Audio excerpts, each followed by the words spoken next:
Shruti Krishnamurthy has sent a question. Hari Om Guruji, do you recommend suggest the young generation know the cultural background of their partners before getting into a serious relationship, which eventually may turn into a marriage, especially when the non-Indian girls try to choose Indian boys to be their boyfriends? How should the younger generation choose their partners to have a happy life?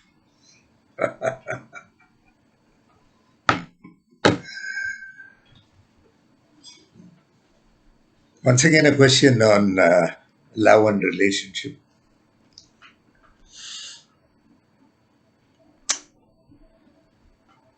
Love falls in its place. You don't look at somebody, get all the details, and start loving.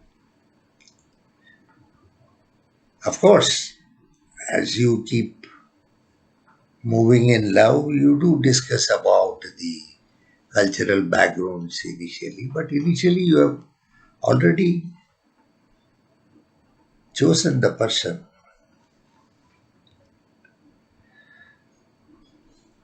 Love is not from the mind, love is from the heart. From the heart, you like the person, you say hi to him and you start a relationship, whatever it is. Probably start talking, and already you have some liking for the person. Already you have registered the liking. That's why the talk starts. That has got nothing to do with the cultural background to what you may belong to. You will not be looking at the cultural background. In love, you don't start thinking, you don't commit yourself and then start thinking that whether this person is suitable to me or not. That is not the case. Whether Indian girls, foreign boys, whether foreign girls, Indian boys, whatever it is, whatever may be, Indian, Chinese, American, whatever it is. You like the person for what he is or what she is, that's all. And you fall in love. In fact, you raise in love, not fall in love. Once you are in a relationship, once you start loving, there is a value addition to the people who are loving. Automatically it happens. You don't start questioning the person, what is your cultural background, what they do at your home, what he does at his home, and then, okay, we will decide whether the cultural relationship can be matched. Love is more from person to person, and they are going to live life at all cost. Of course, families are there, and probably at a later stage comes the concept of what is your cultural background, or how you people are, how our people are. All these things come at a later stage. It's not going to decide. It's not a decision maker. If that going to be a decision maker in love, and then it is not love. It is from the mind. The same thing, no, like no, whether you have a house or whether you have a car, whether how much of loan you have got, and all those things. You discuss first and then fall in. I love you. What sort of a love it is? It is business. I'm not talking on business. I'm talking on pure love, where people like each other for what they are, the status or qualification or cultural background. All these things do not matter at all. The question of cultural background comes subsequently. As you speak, as you start talking, you talk so many things. You may talk about the house, you may talk about the office, you may talk about having some material things. All these things are immaterial. That is not going to be a decider. That has been already decided that we are going ahead with the love. So that has been decided. So these things are not going to be a decision maker point. If these things are going to be a decision maker point, then it is not love. Then there is no relationship. You don't, after everything is all right, then you fall in love and then you say, "Oh, I love you." What is all this nonsense? Because that person has got certain things and it exactly matches with what. Where is the question of matching? In fact, opposite people should love each other. Opposite is what is not with you should be with her, and what is not with her should be with you. Then it will be interesting. You can both explore something. There must be something to be explored later in life. You don't keep on talking, talking, talking. How many years you will talk? There must be something to talk after marriage also. If everything is going to be spoken before marriage, there is nothing to talk after marriage. So my suggestion is, yes, love has got nothing to do with your cultural background. That comes subsequently. Yeah, subsequently it comes. Of course, we do. The lovers do talk about the cultural background and how they are together or how they are different, all these things. But that is not going to have a bearing on the love that has been already approved of. Subsequent things are just somehow we have to get to know each other better. So that is going on. So where the girl should know where she is going to land and the boy should know where he is going to land. But that has got nothing to, that's a very small, trivial issue. If those things are going to be an issue before a relation, starting a relationship, then it's not love. Of course. Nowadays, kids ask for all those things, whether what is there, this is there, because it is more, they do not know the real meaning of love. I don't think at least 90% of the kids are more into all those questions. In fact, somewhere a girl was telling me in US that when her parents suggested a boy when she spoke on phone, no doubt it's something like an arranged marriage. The first thing the boy said is, "I am working in Tesla. I draw about $250,000 per annum." Where is the question about that? Everybody, incidentally, you are working today, you have got everything fine. Tomorrow, the Lord thinks He will kick you out of the job. Something small will happen and you will be out. You will be jobless. You may not have any job on hand or money on hand. So, what has it got to do with love? Whether you work, you don't work, whether you have money or don't money. So when he started like this, the girl thought he is very egoistic and he is more. He is not prepared to listen to her. He is only talking, blowing his own trumpet. Very egoistic. To run with such a man is very difficult. She said, "No, I cannot. I cannot. I appreciate the girl." She said to her parents, "No, I cannot. I will not go with this fellow. I am not going. I am not going to travel with this fellow." So, okay. That is an arranged marriage type. Now, what happens is you like the person for what he is or what she is. You don't go by other things. Of course, the cultural backgrounds will come into play later when the marriage takes place. When the marriage takes place, whether they are going to do as per their culture or as per these people culture, then some people will say 50% of this, 50% of that. Some people will say one marriage you do as per their culture, then we will do as per our culture. All such nonsense take place. Finally, the kids think better we'll go for a registered marriage. They go and get they done a registered marriage and they give probably to their known friends and relatives, they give a big reception. That's all. It's over. How one size will fit all? It's not possible. In the first place, they fell in love not based on these things. So these things become very trivial. Subsequently, yes, probably the boy will visit the girl's side and he will enjoy whatever cultural aspects are there. When the girl visits the boy's side, she will also.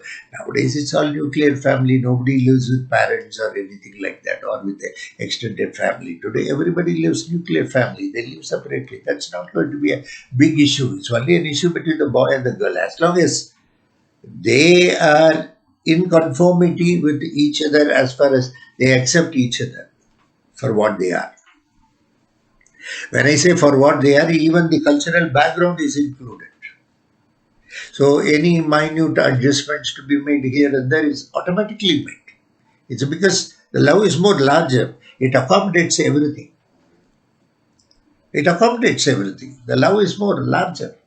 Love is more beautiful. They don't. It's not. It's not that. Love is more important. Relationship comes next. Relationship is just, they are just carrying on with that love, and they are trying to find out more about themselves so that it is more easier to carry on with life. But that is not endless. Doesn't, you are not in relationship for years together. First, somewhere you should be, the lovers get satisfied, and somewhere down the middle, a few months or a year or so. That's all. Fine, fine. Well, let us be committed. So that commitment is matrimony. You don't keep on. How long you will keep on procrastinating this? That's not good. Somewhere it should have a logical end, and it should fructify. The relationship should fructify into a marriage. Of course, if it is not going to be a case of love and people are first suggesting a boy, then you are talking about certain things, and cultural background is that so many things you will think whether it really suits or matches, or so many questions are being asked. That's all more a business of the mind. That has got nothing to do with the heart. If it is something to do with the heart, all these things will not be spoken of. There is no necessity. There is no necessity. Absolutely, there is no necessity. If love is there. When love is absent, yes, everything you will start. No, you will start everything right from arithmetic, mathematics, manipulations of the mind should start. That normally happens in mind, and mind is very manipulative. It sees whether this boy is okay for me, whether he has got enough money, whether this girl is got has got enough status. This she comes from this background, that background, whether I can adjust with it. All these things are more of the mind. And mind always calculates. It's a very good mathematician. It does 1 plus 1 is equal to 2. Whether this will suit, that will suit, that will suit, this will suit. All those things keep going on. And finally say, yes, I agree or I don't agree because this is not suitable. Suppose it's going to be love, that's all. Relationship. Next comes, and cultural backgrounds do not matter. If one has truly understand the language of love, please remember, I don't say that one suppose has fallen in love. It means that they have understood the concept of love. Maybe it is something else, some just attraction, maybe some fatal attraction, some attraction. That is not going to survive. That will not survive in the long run. I'm not talking about that kind of love. There is one kind of love which is very cheap.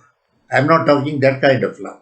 I'm talking about very divine love, very divine, where it is more sanctified in the form you have accepted. Once you are in love, it means that there is total acceptance of each other, total acceptance, absolute acceptance of each other. So both will forego certain things. Both will be prepared to make a lot of sacrifices. They won't cling on to their individual thoughts or preferences. Both will sacrifice so many things because they love each other. They have accepted each other for what they are. They don't expect a change. Not that cheap love where, yes, all mathematics are involved. But in real love, yes.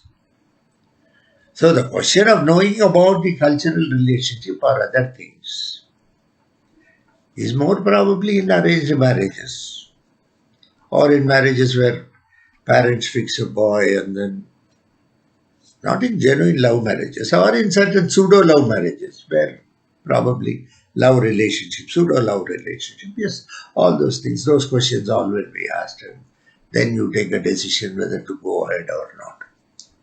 You are scared and you walk out. Love is more divine. We should not reduce it to something very flipsy. Love has got nothing to do with all that. Love is very pure. You just love the person for love's sake. You just like the person for liking sake. And you are prepared to do anything for the person. Anything. Anything for the person. Even if the person wants to walk out of love, you are prepared for it. Because you love that person to that extent. No clinging on. No possessiveness. Absolutely divine love. So let go. If the lover comes and says, somehow I am going back on this. Okay, it's all right. Go. My love is so large for you. I will let go. No problem. I have already lived with you. There is no problem. I love you to that extent that I will allow you to do anything you want. Anything you do is acceptable to me. So you are going to walk off. You walk off. That let go is also imported into love. That is the kind of love we are talking of. So this is my advice to younger generations. If they are really in love, of course, all the other things take a back seat. If we are somewhat pseudo or it is arranged marriage or pseudo love, then you have to verify all those things, find out whether the culture will suit, his family will suit, yeah, of course, the parents will think about all that. I don't deny that because they have so much of love for their children. They want their children to be, happy in their life and not otherwise. And of course, the parents also carry a fear because their kids are preferring something like this. They are answerable to their elders because they are brought up like that. Not that they are not free like today's youngsters, where youngsters take decisions. Enjoy life. God bless you all and be very happy in life. Happiness is very important in life and do what you want to do. Life is only once as far as you are concerned. I may say I know you for thousands of years, but you do not know. So life is only once as far as you are concerned. So the primary duty of viewers is to live life joyously. And being in love means to be joyous. Not to keep crying. Don't be a devadas. Be joyous. Whether he stays with you, whether she stays with you or not, your love for her is so large. You don't keep crying about it. If he or she wants to quit, yes, with honor, yes, please belong to that kind of love. God bless you all. See you some other day. Thank you very much.